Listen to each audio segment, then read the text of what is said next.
یہ صرف مردے بخشوانے کے لیے نہیں ہے، یہ صرف دکان کا افتتاح کرنے کے لیے نہیں ہے میرے پیاروں، یہ گھر کا افتتاح کرنے کے لیے نہیں ہے، وہ اضافی چیزیں ہیں، وہ کہ یہ مقاصد نہیں ہیں مگر ثواب پر ہوتا ہے، مقاصد یہ نہیں ہے، مقاصد یہ نہیں ہے۔ الف لام میم ذالک الکتاب لا ریب فیہ ھدی للمتقین، اس نے پہلے ہی اعلان کیا یہ ہدایت کا کلام ہے، اس کا موضوع ہدایت ہے، اس کا موضوع رہنمائی ہے،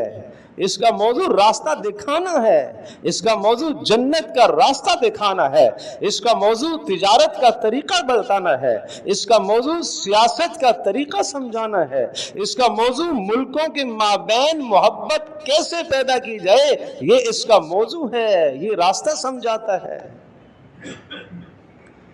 مگر ہمارے پاس آج اللہ کا کلام اور یہ انتہائی قیمتی زیور ہو کر بھی آج ہم در بدر کی ٹھوکریں اس لیے کھا رہے ہیں کہ اس وقت تک اللہ قوموں کے حالات کو نہیں بدلے گا جب تک انسانوں کو اپنے حالوں کو بدلنے کا خیال نہ آئے۔ آئیے آج ہم عزم کرتے ہیں اس قرآن کو ہم سمجھنے کی کوشش کریں۔